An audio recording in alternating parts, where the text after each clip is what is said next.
Voilà, bonjour tout le monde. Tout d'abord, aujourd'hui c'est le mercredi 17 novembre 2021. Nous nous sommes réunis aujourd'hui pour faire le bilan de la rentrée scolaire 2021 de l'association Crayon pour Dialao, ici au siège de l'association. Bon, je m'en vais juste vous faire une présentation de ce que nous avons fait cette année durant l'ouverture scolaire. Pour ce qui concerne les parrainages, l'inscription des enfants et l'accompagnement et aussi le témoignage des parents sur l'acte que l'association Crayon pour Dialao a fait. Pour ce qui concerne les parrainages, cette année 2021, on a parrainé 212 enfants. Et sur ces 212 enfants aussi, on a assuré leurs inscriptions et leurs fournitures. En plus de ces 212 enfants parrainés, il y a plus de 16 aides exceptionnelles. Ça veut dire 16 enfants qu'on a pris dans les différents villages et qui étaient vraiment dans des conditions. Vraiment, c'est des enfants qu'on voulait aider et qui avaient besoin quand même d'aide. Les parents n'avaient pas assez de moyens pour les inscrire ni leur acheter les fournitures scolaires. Et l'association a pris ça en charge pour les inscrire et les donner des fournitures. C'est ça qu'on appelle les aides exceptionnelles et c'est un nombre de 16 enfants. Et au total, pour les écoles primaires, vous savez qu'ici à Yen, il y a 10 écoles primaires. Et sur ces 10 écoles primaires, on a pris des enfants et on les a inscrits. Plus l'école de Mboumka, ce qui fera 11 écoles. Et l'inscription totale qu'on a fait pour ces enfants parrainés, c'est évolué à 350 000 francs CFA. Au niveau du collège aussi, collège-lycée, comme on dit ici à Yen, il y a des enfants aussi qui se trouvent au collège et au lycée. Et les inscriptions s'élèvent à 784 000 francs CFA. En plus de ça, l'achat de fournitures pour les élèves de l'école primaire. Parce que là, je rappelle que les inscriptions qu'on fait, on donne des inscriptions au collège et au lycée. Mais au niveau des établissements primaires, là, on donne des inscriptions plus la fourniture des enfants. Donc, c'est ça. Donc, l'achat des fournitures pour les 10 écoles des enfants parrainés tourne autour de 987 150 francs CFA. Et pour assurer toutes ces logistiques, les déplacements, l'essence, encre, téléphone et aussi les médias, couverture médiatique, ça nous a coûté 181 200 francs CFA. Donc au total, les dépenses pour la rentrée scolaire s'évoluent à 2 302 350 francs CFA, soit 3 508,80 euros, 20 centimes. En résumé des dépenses, donc l'association Crayon pour Dialao a fait un financement ou bien a dépensé 2 302 350 francs CFA au niveau de cette année scolaire. Donc, vu cet acte, la remise des fournitures, parce que je rappelle aussi que les inscriptions, on les paie directement au niveau de l'école, mais pour les fournitures, ça, on se déplace dans les villages et on convie les parents d'élèves et les élèves là-bas pour leur donner leurs fournitures.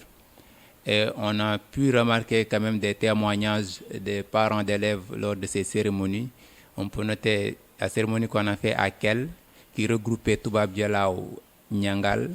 la cérémonie qu'on a fait à Ndita, et la cérémonie qu'on a fait aussi à Tod et à Yengej. Donc c'est des cérémonies dont que les parents d'élèves ont donné leurs appréciations ou bien leur point de vue sur les actions que Crayon mène au niveau de la localité. Et ce qu'on peut retenir sur ces témoignages, c'est qu'ils sont très satisfaits des actions et de l'accompagnement que Crayon fait pour ces enfants-là et l'aide que Crayon fait pour les enfants de Dialaw. Et aussi, euh, comme nous avons l'habitude de le dire, on n'aide pas les meilleurs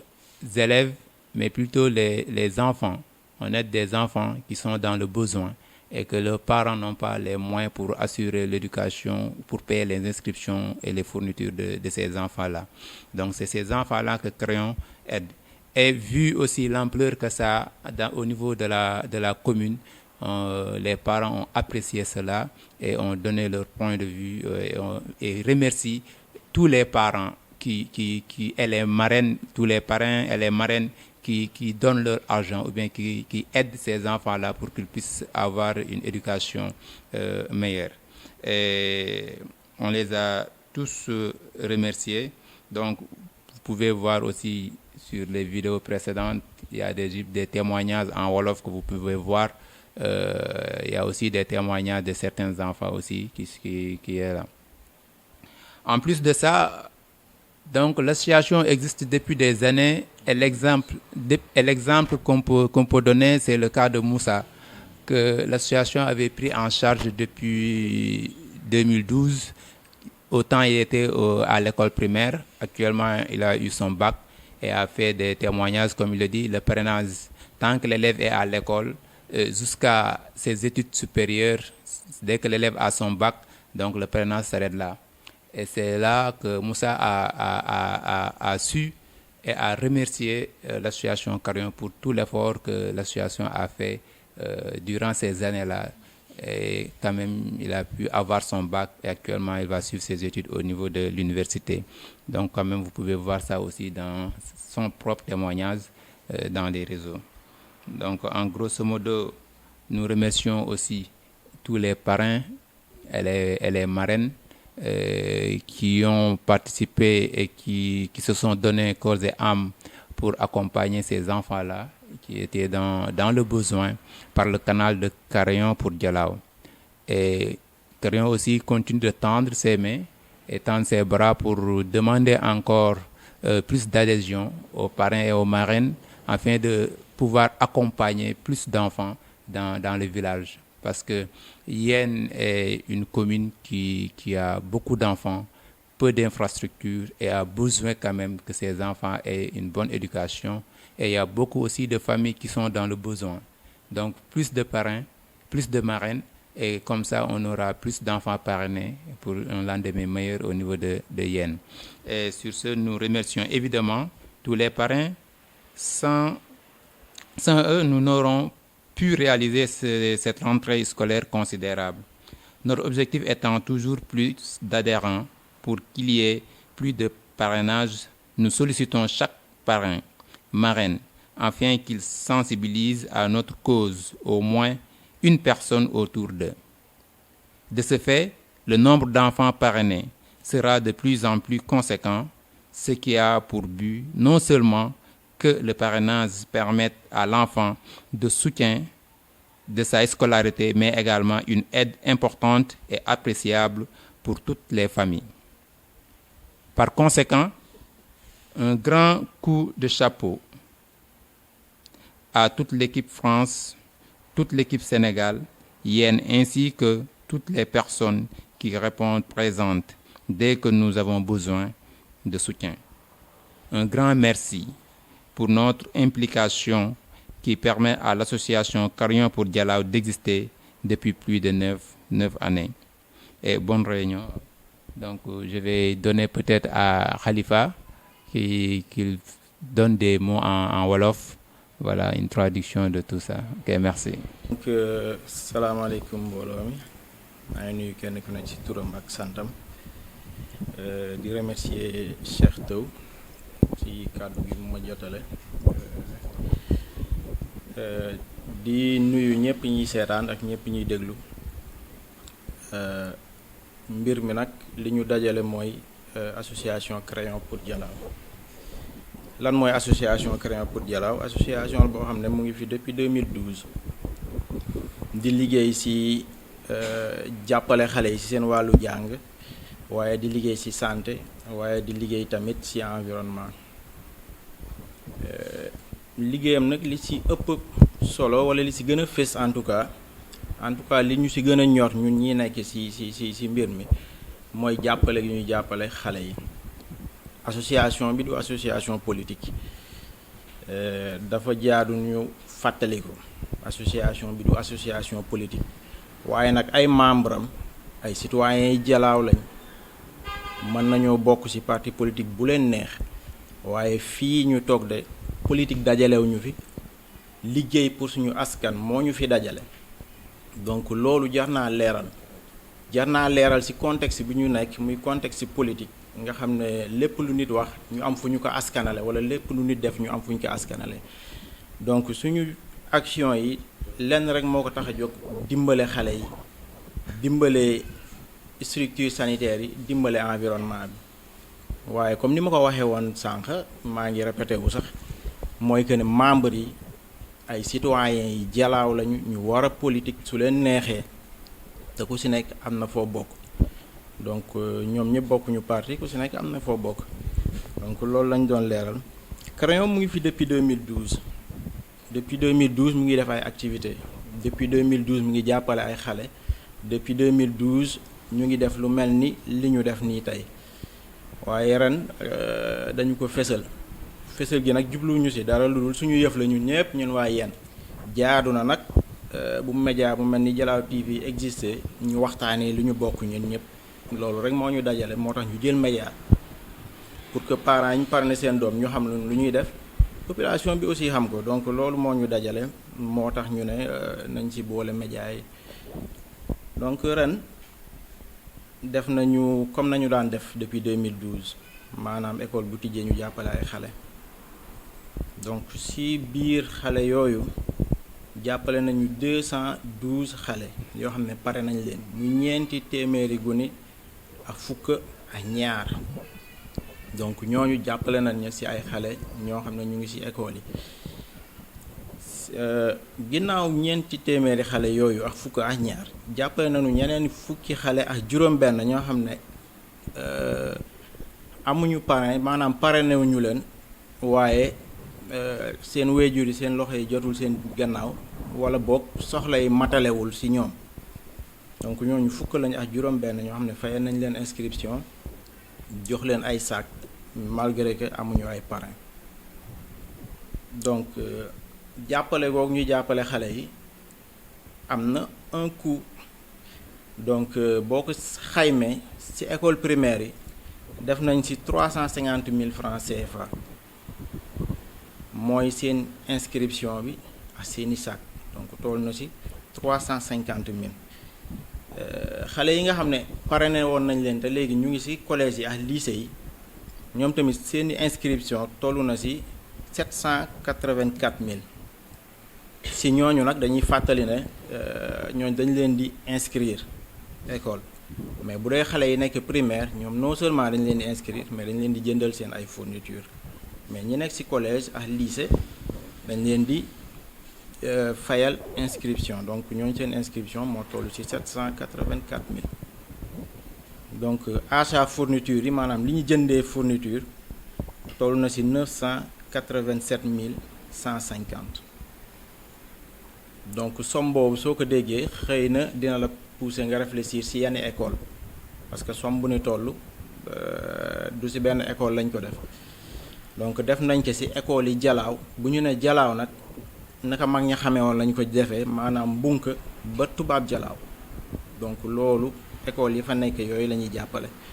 am na sax ay xale yoo xam ne jàppale woon nañ leen ci côté école Mbunk boobu yàlla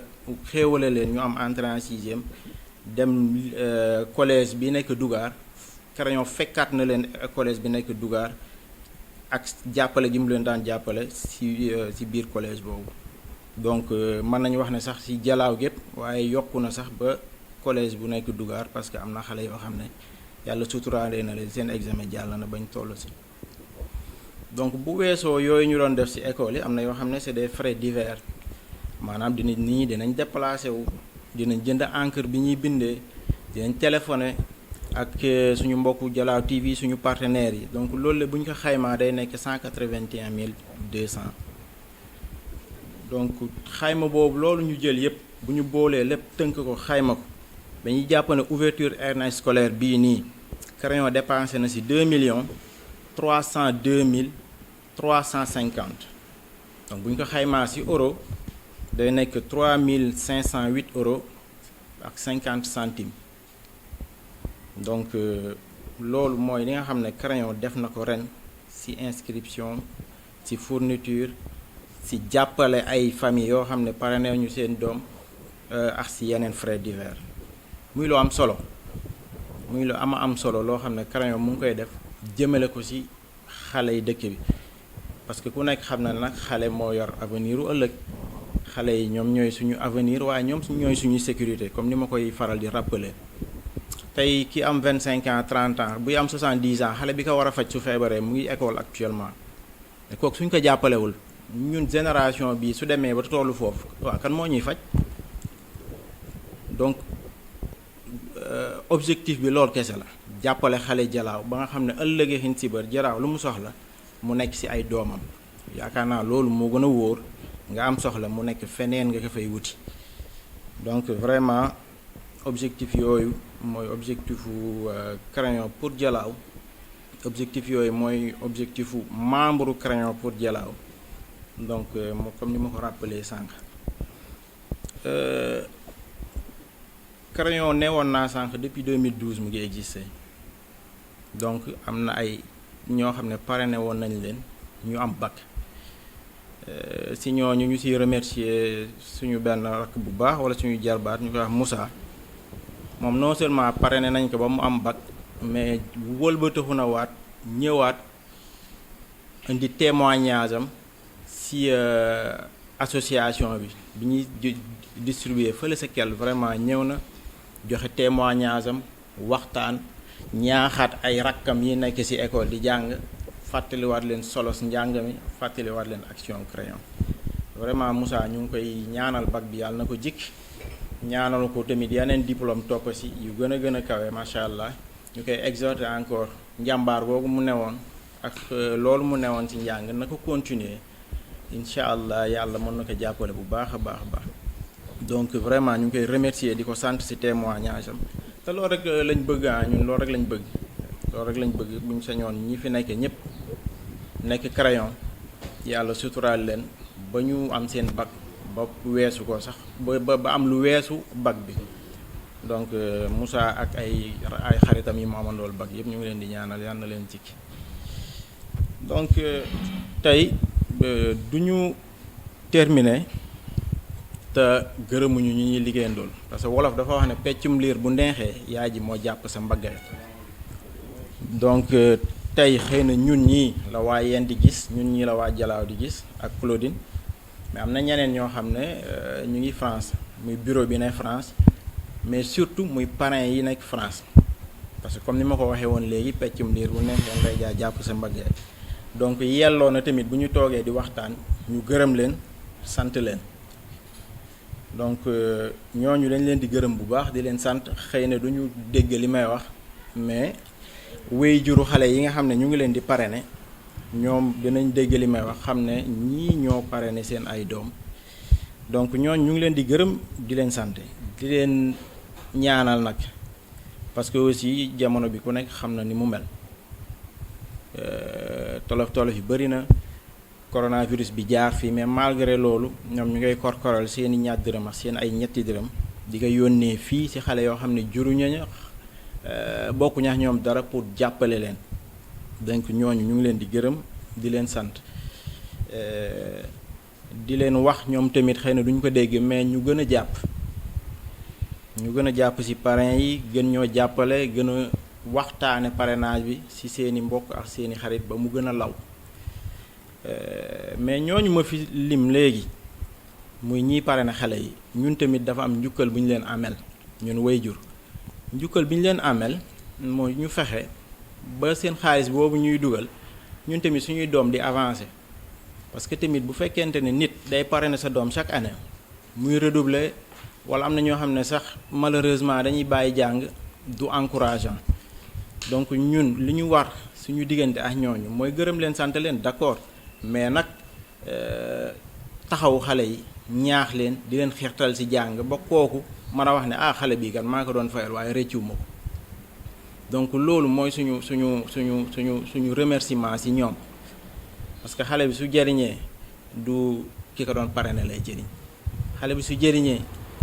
xamaana sax dootul xamati sax ndax kooku mu ngi existé wala déet xale bi boppam lay jëriñ d'abord balaa muy jëriñ keneen donc ñun parents suñu partie ci contrat boobu mooy ñu fexe ba jàppale leen ba xam ne xale bi ñu parrainé ñoom bu ñu ñëwee ñu wan leen résultat xale bi ñu kontaan ñu xam ne ñoom li ñu doon def donc defuñu ko ci ngelaw li ñu doon def am na njëriñ am na fu mu feeñ donc loolu daal ñun parents ñu ci la ñu war a gën a taxawee ba nga xam ne vraiment association bi dina pérenne liñ ci bëgg dinañ ko ci am mais aussi ñi ñuy jàppale aussi gis ne ñii nag jar nañoo jàppale donc daal wax ji mu gudd mu gàtt loolu la woon ñu ne nañ ko jéem a waxtaane ci wolof partager ko ba ñun ñëpp ñu xam ko loolu mooy objectif u Dialaw TV indiwuñu fi Dialaw TV pour puukare wala pour tiitaru c'est juste que crayon suñu yëf la ñun ñëpp nañ ko waxtaane mu leer ñu xam ne crayon lii lay def lii la dugal lii la génnee comme ça mu leer ci boppu ñëpp ñoo xam ne crayon ñun ñëpp ñoo ko moom todd ba tubaab Dialaw ñoom ñoo ci nekk Saliou yi nii dirax la dëkk Cheikh Taw ñangal la dëkk man ak Ablaye Diop yenn kaw lañ dëkk Issa mu ngi dëkk todd Samb mu ngi dëkk tubaab Dialaw mu ngi dëkk Kel ak Vieux mu ngi dëkk tubaab Dialaw donc wax dëgg yàlla ak matele foofu la mën a yem donc matele foofu la mën a yem donc ku nekk yow yaa xam la xew sa dëkk donc maa ngi doon bëgg a tëj sax waaye balaa maa tëj ma fàttali tuuti na crayon du moom mooy jël xale yi waaye waa dëkk ba ñoo leen di jël ñun du ñu dem ci dëkkab kenn bi fa jël ay xale donc choix bi sa waa dëkk ba la ñoom ñoo xam ni ñuy choisir donc ku ñu jël sa doom alhamdulilah ku ñu ko jëlul aussi xëy na dinañ ko mës a jël parce que dëkk bi comme ni ma koy rappeler rek ñun ñëpp a yam ñun ñëpp a soxla ndimbal loxo kenn jotul digge ginnaaw am donc ñu comprendre que noonu rek dina gën a yomb incha allah donc maa ngi leen di gërëm di leen sant ci déglu bi jërë ngeen jëf. bismillah asalaamaaleykum mbooloo mi ñu ngi leen di nuyu ku ci nekk ci turam ak santam di leen baalu àq di leen baal àq bon man suma intervention maa ngi ko bëggoon a accès ci di dollee ñaax rek parents d'élèves yi booy bu ñu jógee classe nañu dimbali laahi wa rasuuli ñu téye booy ci kër yi di leen jox seeni leçon di leen jàngal parce que jàng école ba rek ça ne suffit pas njàng ma sa kër ga la war a doore ñu éviter booy téléfilm yi ñuy télénovelas yi ñuy seetaan yooyu daf leen di tardé daf leen di daf leen di tardel donc parents d'élèves yi yéen laay ñaan jën nañ leen jàppale leen ci seeni doom da nga leen war a encadrer ñii ñëw nañu ak seeni moyens encadrement bi ci yéen la dese kër ga lay jëkke mujjee école ba mënul def lépp parents d'élèves yi dimbali leen ñu dimbali seen bopp jàppale seeni doom loolu rek laa leen bëggoon a lancer wassalaam. ma leen di nuyu di leen ziar di leen baalu wax kàddu yi moom du bari xëy na li ci ëpp solo rek mooy mbir mi fi mu toll kàddu yi félicitation lay doon su di encourager association Crayon yéen Dialaw mais aussi di encourager parents d'élèves yi ak élèves yi parce que aussi itam wax nañ ko sànq nit bu la soutenir ci sa njàng doom en retour aussi xale bi dafa war a gën a góorgóorlu soit ci école bi ak ci kër gi loolu daf ci am solo parce que njàng moom nafar ko dafa am solo te en général bu xale bi dul nafar ci kër gi comme ni ñu ko waxee pour mu am réussite ci lii muy jàng day jafe parce que temps de travail bu muy am école du doy pour mën a jàng leçon mën nga ko fay jëlee nag waaye pour jàng ko ci kër gi la ëpp solo donc ci cadre boobu ñu ciy ñaax parents d'élèves yëpp parce que aussi itam ndimbal niñ ko waxee na fa fekk loxol borom c'est-à-dire en retour ñoom li ñuy xaar mooy élève bi di am réussite ci li muy def c'est-à-dire muy avancer dem classe supérieure di am note yu baax te loolu nag il faut que élève bi di fournir ay efforts yu bari xëj na peut-être ba dee élémentaire bi am na temps de travail bu muy laaj lu bari xale bi du ko comprendre mais parents yi surtout ñu war a xam ne xale bi en retour dafa war a nafar li ñuy jëlee école mooy maanaam jàng leçon yi ci kër gi daf ci am solo mooy tax ñu mën a am njortu que ne bu demee examen dina am réussite tant que fournirul effort boobu dina difficile aussi si kii kay dimbali muy am motivation parce que aussi itam nit ki bu lay dimbali motivation bi mu lay xaar ci moom mooy la rek nga koy wan ay résultats te résultats yu baax mooy li nga xamante ne nii moom la ñëpp di xaar. Remerciement bi aussi à l'endroit si partenaires yi parce que aussi itam c'est pas facile juste ak àddina bi jamono bi ni mu toll nii à chaque fois ñuy jël ay nit di leen fayal inscription ñu di leen fayal inscription di leen jëndal ay fournitures donc nag laaj na aussi effort yooyu ñooñu di def en retour aussi ñun ñu def effort yooyu en tant que parent d'élève ñu gën a am encadrement si wàllu xale bi si éducation bi parce que dafa am solo trop donc loolu daal mooy l'avenir bi nga xamante ne nii au moins xale bi bu ci nekkee mën nañu si am njort bu rafet kàddu yi nag du bari daanaka bu ma si soree rek day xaw a niru répétition te boobaa du ko jar waaw may remercier waat encore une fois Crayon di remercier partenaires yi et puis di encourager parents d'élèves yi ak élèves yi ñu gën a góorgóorlu pour résultats yi gën a avancer incha allah merci jërë ngeen jëf. ma nuyoo jóg nag pour gërëm ñi nga xamante ne ñoom la ñuy liggéeyandal parce que ci jamono bi ñu toll nii nit kuy liggéey foo xam ne amu fa dërëm yombul te à chaque fois heure bu nekk dañ leen di déplacer muy équipe bi ñuy liggéeyal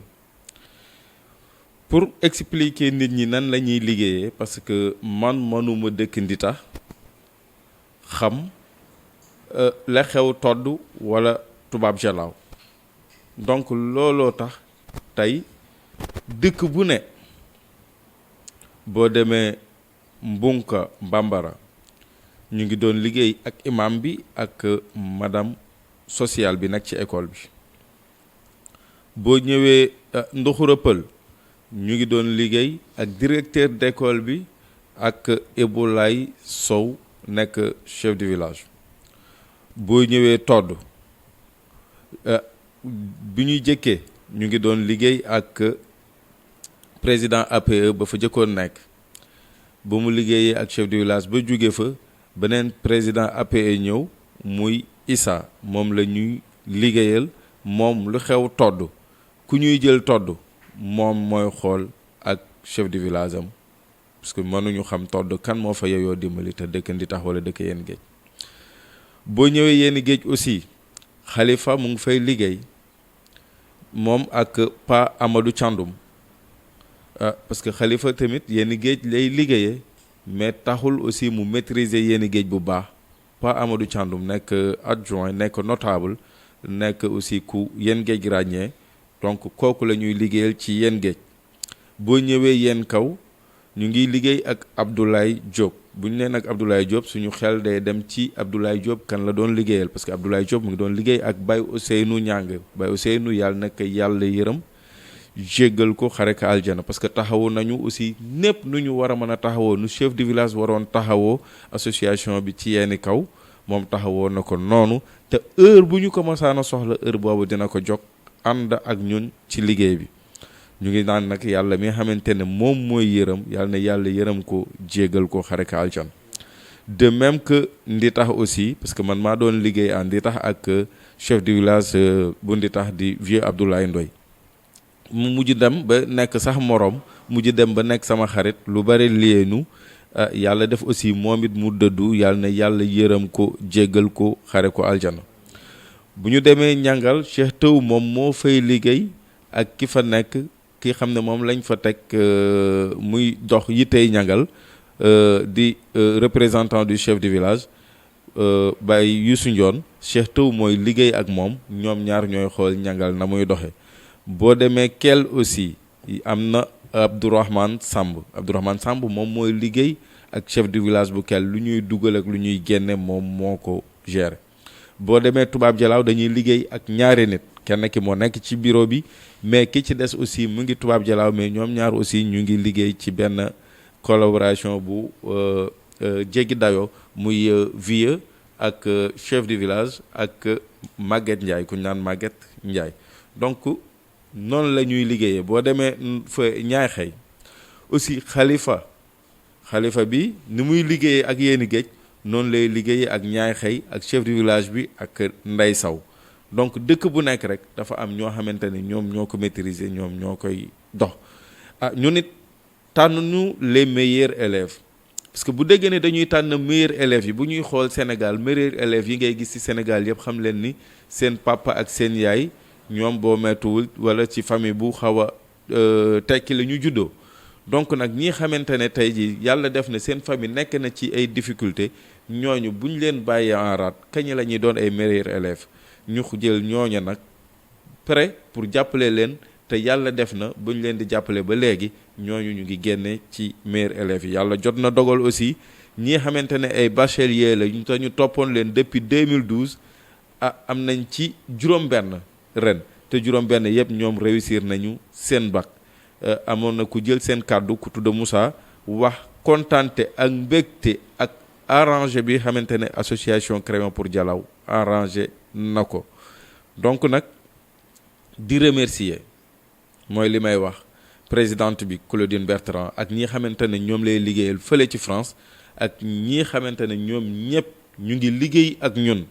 te ni ma ko waxee sànq maye sa doole yombul amul kenn ku ñu say fay benn dërëm te heure bu ñu la soxlee yaa ngi fi donc di remercier rek di remercier aussi Dialaw TV ci seen disponibilité ci lii xamante ne moom moo làqatu woon ci yéen te ñu koy feeñal di leen wax ne ay ndaw ngeen créé ngeen fi loo xamante ne kat ba ñuy toll seeni at xalaatuñu ko woon donc dañuy ñaan rek li ngeen di def yàlla teg ci loxam ba mu law ba faw asalaamaaleykum wa rahmatullah